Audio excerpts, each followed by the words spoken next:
بسم اللہ الرحمن الرحیم صلی اللہ تعالی علی حبیبہ محمد وآلہ وسلم۔ قرآن پاک میں ارشاد باری تعالیٰ ہے، سبحان الذی اسری بعبدہ لیلا من المسجد الحرام الی المسجد الاقصی الذی بارکنا حولہ لنریہ من آیاتنا انہ هو السمیع البصیر۔ پاک ہے وہ ذات جس نے سیر کرائی اپنے بندے کو راتوں رات مسجد حرام سے مسجد اقصیٰ تک، جس کے گرد و پیش ہم نے برکتیں رکھی ہیں تاکہ ہم انہیں اپنی نشانیاں دکھائیں۔ یقیناً وہ خوب سننے والا اور دیکھنے والا ہے۔ سبحان کا ترجمہ دراصل سبحان ہی ہے۔ عربی کی جتنی لغت موجود ہے، کسی بھی لغت میں سبحان کا ترجمہ کوئی اور نہیں ہے۔ سبحان میں تعجب ہے، حیرت ہے، اس حیرت کو معرفت بھی کہتے ہیں۔ اس ذات نے تمام قانون توڑ ڈالے، کم سے کم وقت میں وہ اپنے بندے کو لے گیا، اپنے عبد کو لے گیا۔ لفظ عبد جسم اور روح کا مجموعہ ہے، عبد ذات اور صفات کا مظہر ہے۔ لفظ عبد بتاتا ہے کہ معراج جسمانی ہوئی ہے۔ فَأَوْحَىٰ إِلَىٰ عَبْدِهِ مَا أَوْحَىٰ۔ سورہ نجم میں اللہ تعالیٰ ارشاد فرماتے ہیں، پھر باتیں کی اپنے عبد کے ساتھ جو کی۔ تصوف یا روحانی علوم کے اصطلاح میں عبد یعنی بندہ ایک عہدہ ہے جس پر اللہ تعالیٰ خود تقرری فرماتے ہیں۔ سفر معراج جس جگہ سے شروع ہوا وہ جناب ابو طالب کی بیٹی حضرت ام ہانی کا گھر تھا۔ سفر معراج کے چیدہ واقعات بیان کرنے سے پہلے ایک اہم واقعہ بیان کرنا ضروری ہے کہ ایک وقت ایسا آیا جب کچھ لوگوں کی طرف سے یہ بات مشہور کرنے کی کوشش کی گئی کہ نبی کریم صلی اللہ علیہ وآلہ وسلم کو روحانی معراج ہوئی تھی جس میں جسم شامل نہیں تھا۔ اس بات کو مزید مضبوط کرنے کے لیے خلیفہ ہارون رشید کے دور میں بغداد شہر میں معراجیہ کانفرنس منعقد کی گئی۔ شرکاء سارا دن اپنے اپنے دلائل پیش کرتے رہے۔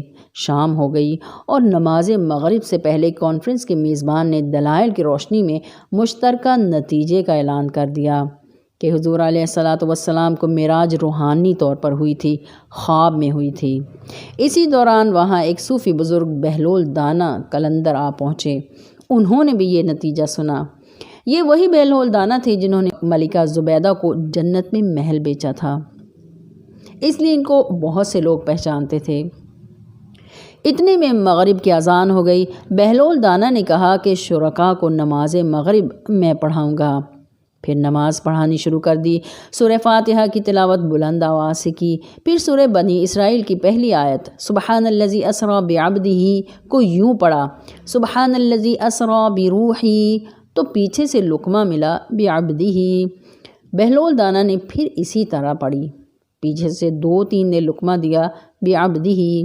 تیسری بار بھی بہلول دانا نے اسی طرح آیت پڑھی۔ اس پر تمام نمازی چلا اٹھے بعبدہ۔ بہلول دانا نے پلٹ کر فرمایا، تو پھر مان لو معراج جسمانی ہوئی ہے۔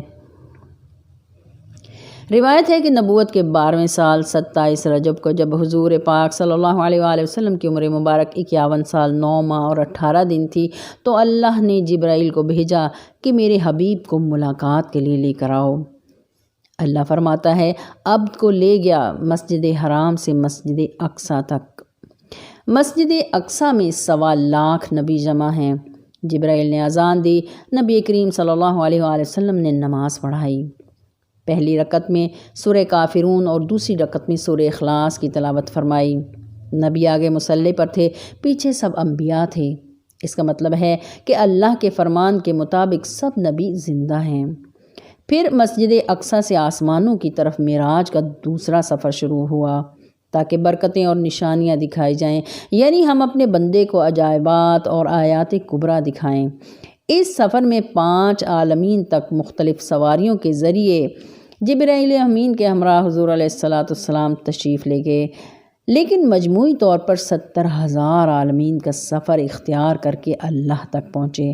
عربی لغت میں 70 کے لفظ یعنی عدد کا مطلب یہ ہوتا ہے کہ اس کے آگے ان لمیٹڈ ہے، لاکھوں کروڑوں کا بھی ہو سکتا ہے۔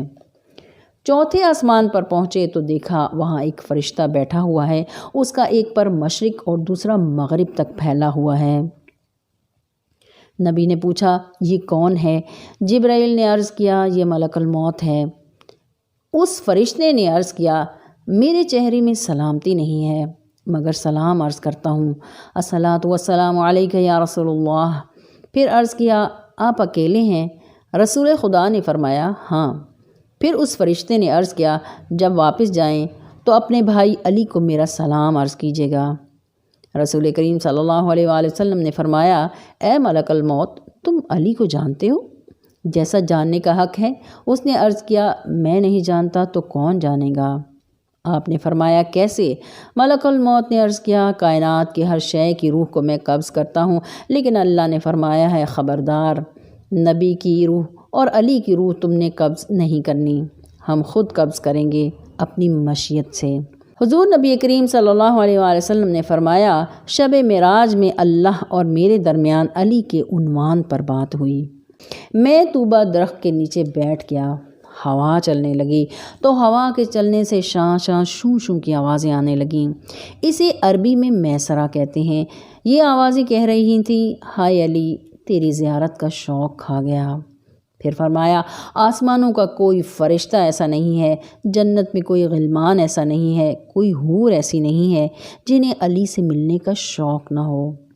روایت ہے، حضرت عبداللہ ابن عمر نے رسول اللہ صلی اللہ علیہ وآلہ وسلم سے پوچھا، اللہ نے آپ سے معراج کی رات کس لہجے میں بات کی؟ تو نبی نے فرمایا، اللہ نے مجھ سے فرمایا، میں نے آپ کو اپنے نور سے اور علی کو آپ کے نور سے بنایا، اور ہم نے دیکھا کہ تیرا دل بھی علی کی محبت میں لبریز ہے، اس لیے علی کے لہجے میں بات کی۔ ایک اور حدیث رسول صلی اللہ علیہ وآلہ وسلم ہے، جنت کے 8 دروازوں پر سرخ یاقوت کی کنڈی لٹکی ہوئی ہے، جب وہ سونے کی تختی کو جا کر لگتی ہے تو اس سے آواز آتی ہے، یا علی یا علی، پھر دروازہ کھل جاتا ہے۔ ایک اور روایت میں آتا ہے کہ حضور صلی اللہ علیہ وآلہ وسلم معراج پر تشریف لے گئے تو جبرائیل امین نے عرض کیا، یا رسول اللہ صلی اللہ علیہ وآلہ وسلم، جیسی سیدوں کی دنیا میں عزت ہے، آسمانوں پر سیدوں کو دکھاؤں؟ پھر جبرائیل نے فرشتوں کا ایک ٹولہ جنت میں دکھایا جو محمد محمد کر رہا تھا۔ جبرائیل نے عرض کیا، جب سے یہ پیدا کیے گئے ہیں یہ محمد محمد کہہ رہے ہیں، یہ یہاں کے سید ہیں۔ ایک اور روایت میں آتا ہے کہ حضور پاک صلی اللہ علیہ وآلہ وسلم فرماتے ہیں، شب معراج میں مجھے اس وقت وجد آ گیا جب میں اللہ کے حضور پہنچا تو حکم ہوا کہ فلاں مقام سے ہو کر آؤ۔ چنانچہ میں وہاں گیا اور دیکھا کہ ایک کمرہ تھا۔ میں نے کمرے کے دروازے پر دستک دی، اندر سے آواز آئی، کون ہے؟ میں نے کہا، محمد۔ جواب آیا، یہ من و تو کا مقام نہیں ہے، دروازہ نہیں کھل سکتا۔ میں نے وہاں سے جا کر یہ بات اللہ کی بارگاہ میں عرض کر دی۔ ارشاد ہوا، آپ دوبارہ جائیں اور پوچھنے پر جواب دیں، میں کچھ بھی نہیں ہوں۔ چنانچہ میں نے وہاں جا کر دوبارہ دستک دی، آواز آئی، کون ہے؟ میں نے جواب دیا، میں کچھ بھی نہیں ہوں۔ اب دروازہ کھل گیا۔ جب میں اندر داخل ہوا تو ایک جگہ سے نہایت دلکش آواز، الیہ الیہ، میری طرف آئیے میری طرف آئیے، سنائی دی۔ وہ آواز اس قدر دلکش اور دلنواز تھی کہ مجھے وجد آ گیا۔ حالت وجد میں جب میں آگے بڑھا تو ایک جبہ جو اوپر لٹکا ہوا تھا مجھ پر گر کر میرے بدن پر چست ہو گیا۔ ملائکہ نے مجھے مبارکباد دی اور کہا کہ اس جبے کی تمنا بہت سے انبیاء نے کی لیکن کسی کو نہ ملا۔ آپ کو مبارک ہو کہ یہ آپ صلی اللہ علیہ وآلہ وسلم کا ہی حصہ تھا۔ سلطان المشائخ حضرت نظام الدین اولیاء فرماتے ہیں کہ معراج سے واپس آنے کے بعد ایک روز حضور پاک صلی اللہ علیہ وآلہ وسلم نے مولا علی، حضرت عثمان غنی، حضرت عمر فاروق اور حضرت ابوبکر صدیق کو بلوایا اور چاروں سے باری باری ایک ہی سوال کیا۔ سب سے پہلے حضرت ابوبکر صدیق رضی اللہ عنہ سے پوچھا، اگر تم کو اللہ کوئی نعمت دے تو اس کا شکرانہ کس طرح ادا کرو گے؟ انہوں نے عرض کیا، میں صدق کیا کروں گا۔ یہی سوال حضرت عمر فاروق رضی اللہ عنہ سے پوچھا، انہوں نے عرض کیا، میں انصاف کیا کروں گا۔ پھر یہی سوال حضرت عثمان غنی رضی اللہ عنہ سے پوچھا تو انہوں نے کہا، میں سخاوت کیا کروں گا۔ آپ صلی اللہ علیہ وآلہ وسلم نے تینوں کے جوابات کو پسند فرمایا۔ پھر آخر میں یہی سوال مولا علی کرم اللہ وجہ الکریم سے کیا تو انہوں نے جواب میں عرض کیا، میں لوگوں کے عیبوں کی پردہ پوشی کروں گا۔ یہ جواب سن کر حضور علیہ الصلاۃ والسلام بہت خوش ہوئے اور فرمایا، علی کا جواب تم تینوں سے افضل ہے، کیونکہ اس جواب میں اللہ کی بہت بڑی شان ستار العیوب اپنا جلوہ دکھا رہی ہے۔ پھر شیخ نظام الدین اولیاء رحمۃ اللہ علیہ فرماتے ہیں، سرکار دو عالم رحمۃ للعالمین گناہ گاروں کو اپنے سینے سے لگاتے ہیں، اور مولا علی کرم اللہ وجہ الکریم گناہ گاروں کے عیبوں کی پردہ پوشی کرتے ہیں۔ پھر فرمایا، اللہ کے بندے انسانوں کے عیبوں کو ظاہر نہیں کرتے بلکہ زبان بند رکھتے ہیں، گویا وہ دیکھتے ہیں مگر نہیں دیکھتے، سنتے ہیں لیکن نہیں سنتے، جانتے ہیں لیکن نہیں جانتے۔ شب معراج مکہ سے جو حق کے کارواں چلے، اوپر قدم حضور کے تھے 7 آسماں تلے۔ یہ شان اس رسول کی جو بابائے بطول ہے، جو ہو نہ عشق مصطفیٰ تو زندگی فضول ہے۔